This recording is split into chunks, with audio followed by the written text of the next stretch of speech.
harusnya T4-nya ini yang biasanya kita periksanya yang free atau T4 bebas akan naik ke batas normal. Ya, itulah target kita. Jadi kalau kita melihat ada pasien nih di tempat wilayah kerja ibu semua, ya, sudah didiagnosis hipotiroid sama dokter, hipotiroid kongenital, udah makan obat. Ayo Bu, rajin-rajin nanya. Kontrol bulan ini udah, Pak Bu, udah, Bu Bidan, Bu Kader ya, Bu Perawat udah. Oke. Obatnya udah diminum? Udah Bu. Kapan minumnya? Setiap pagi. Gak boleh lupa ya? Iya. Jadi gak apa-apa, Ibu nanya aja terus. Periksa lab terakhir kapan? Ibu Bidan keren banget nanya periksa lab. Iya Bu Bidan udah periksa lab, disuruh periksa ini dan ini. Kalau Ibu mau belajar nanti lihat aja kadarnya. Kalau TSH-nya menuju batas normal, berarti bagus ya kalau udah masuk normal. Ya ini Pak, pertahankan nih, berarti bagus nih. Bapaknya minum obatnya bagus, anaknya minum obatnya bagus. Sehingga kadarnya menuju kadar yang normal. Karena kalau misalnya dosis obatnya nggak cukup, pasti TSH-nya naik terus. Karena dia feedback mekanisme positifnya jalan terus ya. Untuk yang hipotiroid kongenital primer ya. Oke, seperti itu. Ya, jadi kalau kita lihat, nah tadi ya ada fisiologi bayi yang prematur dan matur. Kalau ternyata nanti prematur, maka sebaiknya diulang usia 2 minggu atau 1 bulan. Jadi nanti dokter spesialis anaknya. Kalau ibu-ibu bekerja di wilayah kerja ibu, ada yang prematur bayinya, tanyakan, Pak Bu, kemarin waktu ke dokter disuruh periksa lagi ulang atau enggak? Memang indikasinya nanti sama dokter ya, untuk diulang periksa hormon tiroidnya. Nah ini ya Bu ya, tadi prematur dan matur berbeda.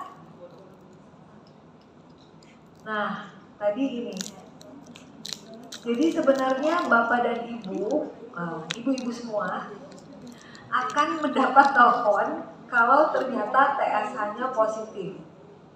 Batasnya lebih dari sama dengan 20. Begitu 40, maka sudah pasti positif. Kalau lebih dari sama dengan 20, kami di laboratorium kami nggak pakai nelpon ibu, nggak ngubungin ibu, langsung melakukan pemeriksaan duplo. Tadi dokter Delita nerangin ya, dari bulatan darah itu ada 2 bulatan darah yang terisi. Tadinya diambil yang kiri, yang nomor 1, hasilnya 25. Ini harus diduplo, diperiksa ulang. Ambil lagi dari bulatan yang sebelahnya, ternyata hasilnya 48. Maka dia akan positif ya. Oke. Makanya perlu 2 bulatan ya Bu. Jangan pelit 1 aja. Pasti nanti ditelepon dokter Delita. Kenapa cuma 1? Nah, walaupun sebenarnya yang diambil cuma 1 Bu. Itu pentingnya harus mengisi keduanya. Ya minimal 2 terisi. Kalau tadi semangat 3 ya Bu ya. Diisi sebenarnya. Nah, jadi nanti kalau sudah dikonfirmasi, maka pemeriksaannya bukan TSH saja, tapi dengan T4 bebas, free T4 ya. Nanti kalau hasilnya FT4-nya rendah, TSH-nya tinggi, udah jelas hipotiroid kongenital primer. FT4-nya normal, TSH-nya tinggi, sama, itu hipotiroid kongenital primer.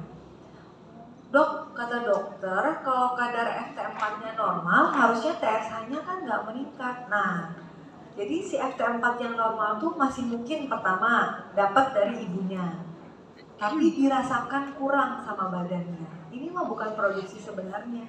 Jadi si badannya merasa dengan kadar FT4 segitu masih kurang. Jadi dia ngasih feedback terus ke atas. Nah itulah kenapa kadang-kadang ada hasil, kok FT4-nya normal dikasih obat? Ya iya, karena TSH-nya 100. Ya, jadi ibu jangan heran ya kalau ada hasil tes konfirmasi FT4-nya normal, tetap aja dikasih obat sama dokter Novina. Kenapa ya? Nah, karena tadi penanda feedback mekanismenya jalan terus kalau dirasa kurang, sehingga TSH-nya akan tetap tinggi walaupun FT4-nya normal. Itulah yang terjadi pada hipotiroid kongenital. Hipotiroid yang dibawa dari sejak lahir. Berbeda dengan hipotiroid yang didapat, Bu.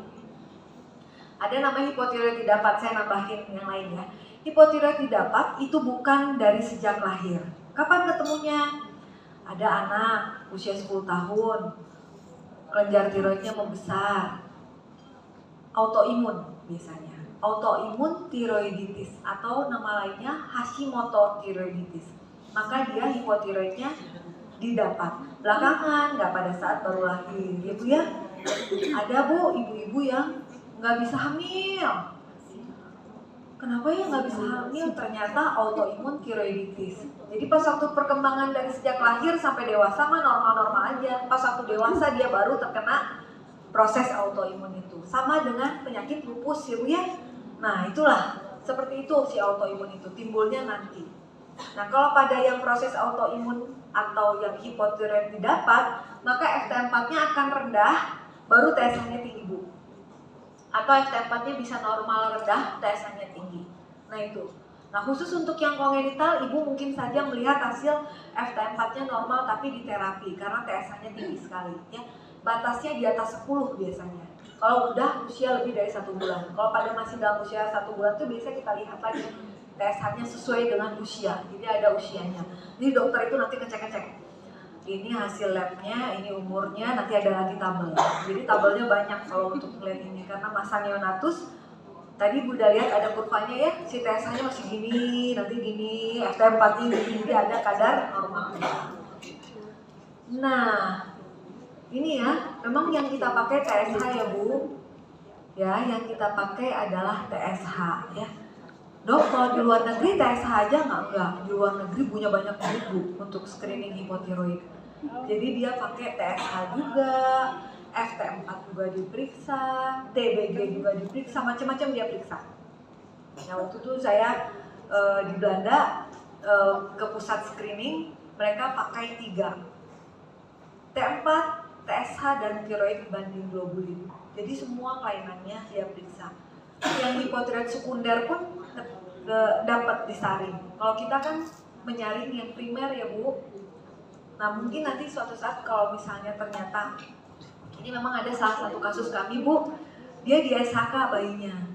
Pas waktu SHK hasilnya negatif Bu, tapi datang ke kami dengan usia 3 bulan. Hipotiroid Bu, kenapa nggak terjaring pada saat SHK? Ternyata hipotiroidnya yang sentral, yang karena masalah di otak, anaknya hidrosefalus, ya, karena ketekan sama cairan nggak keluar TSH-nya, ya, jadi memang dia tidak akan terjaring oleh SHK.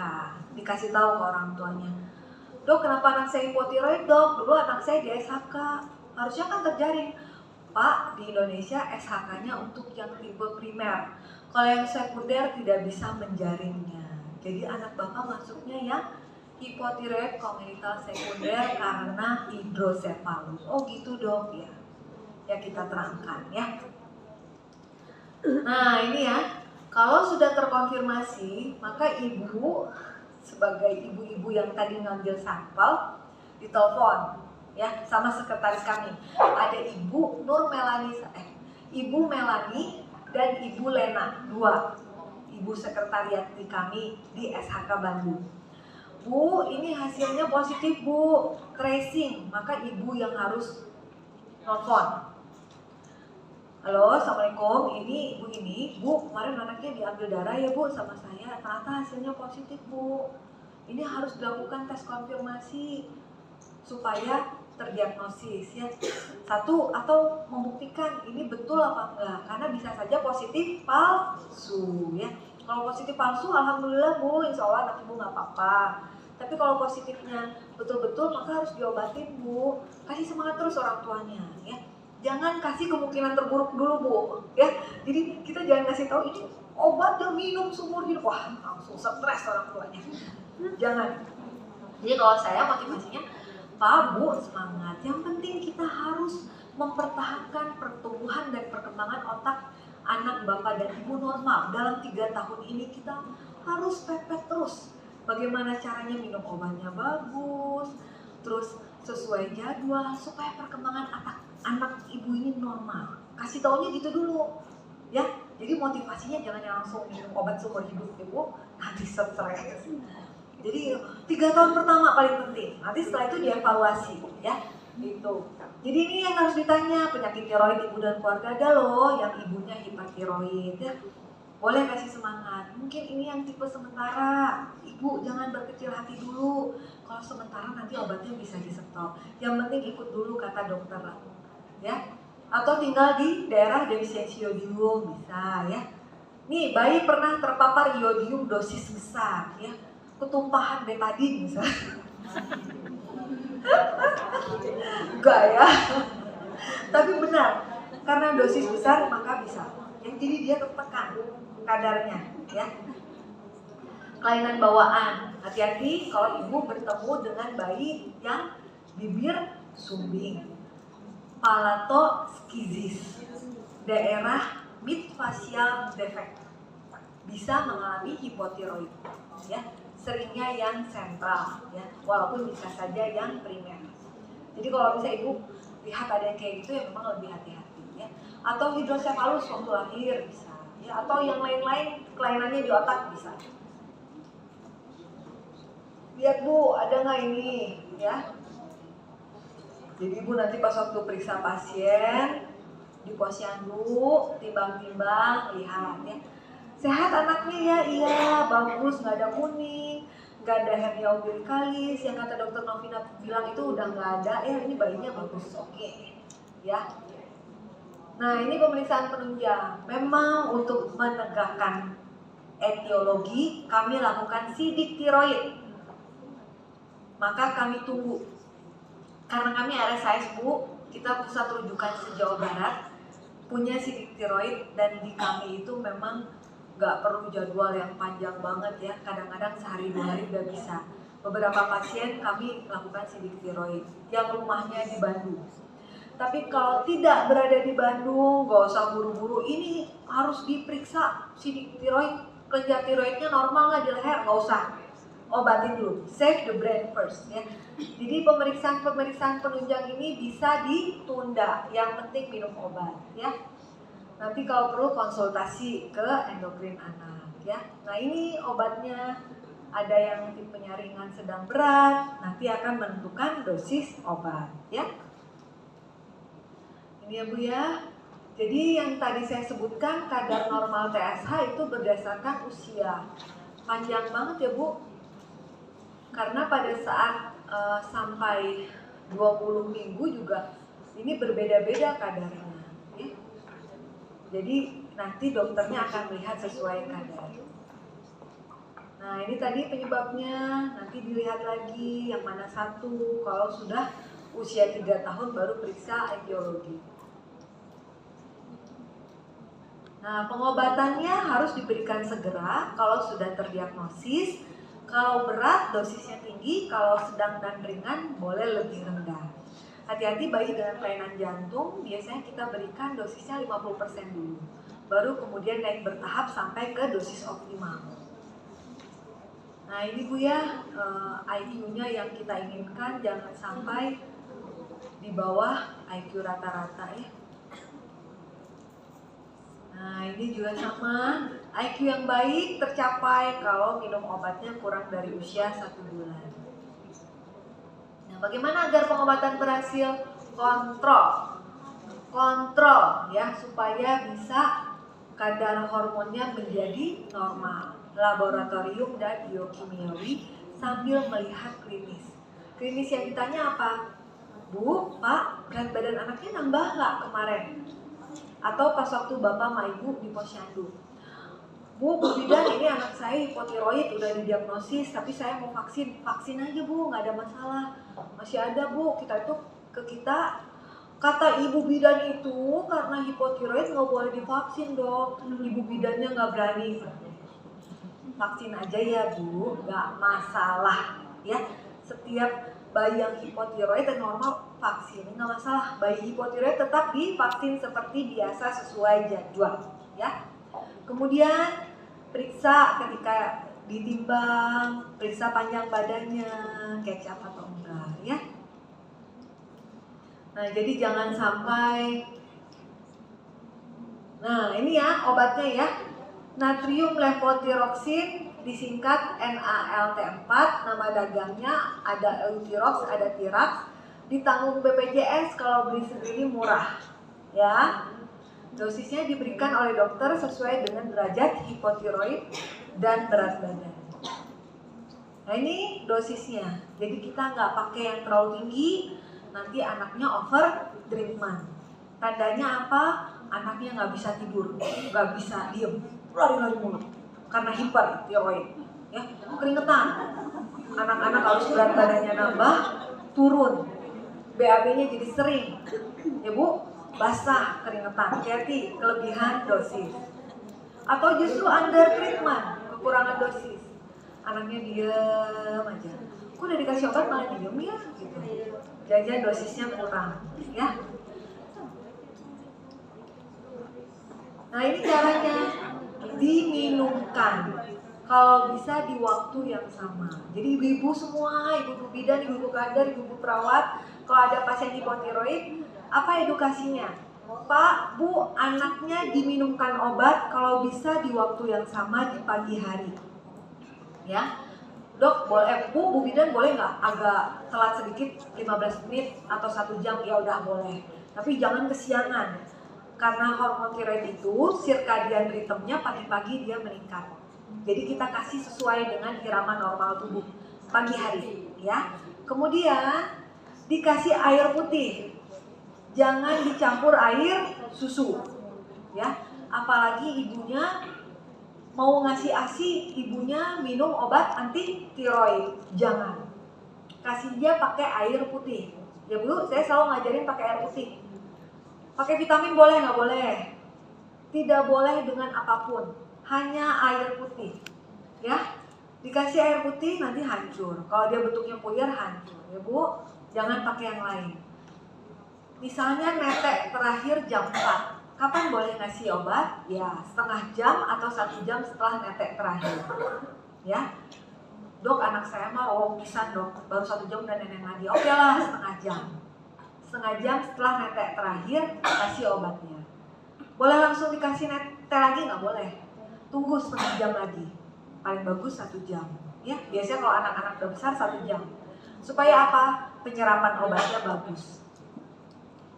Ya. Tidak boleh campur vitamin D. Tidak boleh dengan produk kacang kedelai, kecap, susu kedelai. Gak boleh dengan produk singkong. Dikasih vitamin zat besi, dikasih kalsium, dikasih obat mah. Oh, ini untuk orang dewasa ya. Suplemen tinggi serat, sukralfat, kolestiramin tidak boleh. Nah, biasanya nanti dikasih produk tertulis. Jadi nggak boleh dicampur apa-apa, udah air putih aja. Nah, ini nanti dimonitor, biasanya kadar FT4 yang menjadi pedomannya 75% atas rentang nilai baku normal. Sebulan sekali dicek. Dan kemudian harus dikasih pengertian kepada keluarga. Ya, kadang ini yang kami minta tolong kepada ibu-ibu semua supaya bisa memberikan edukasi ya. Pentingnya minum obat teratur, pentingnya sejak dini dikasih terapi, di screening, pentingnya cara minum obatnya benar, jangan menghentikan obat sendiri. Kalau punya pasien Bu, umur 1 tahun udah bagus, sama ibunya berhenti obat sendiri karena kemarin pandemi COVID Bu, 2 tahun gak ketemu lagi. Datang anaknya kayak gitu lagi Bu, bengkak, mukanya sembab. Tadinya udah bisa jalan lari-lari jadi diem, walaupun masih bisa jalan Bu, tapi udah pendiam pendek. Tuh, bayangkan gara-gara pandemi COVID kemarin. Ya, jadi kami cerewet banget tuh, nggak boleh berhenti sendiri. Ini ya, kalau dia kekurangan dosis, anaknya bengkak, sembelit, susah BAB, kulit kering dingin, kurang aktif. Kalau berlebihan gelisah, kulit lembab, keringetan, berat badan turun, dan sering BAB. Jangan sampai hipo atau hiper dosis obatnya. Ya, hubungi dokter. Nih ya, kami sangat-sangat berharap kepada ibu-ibu semua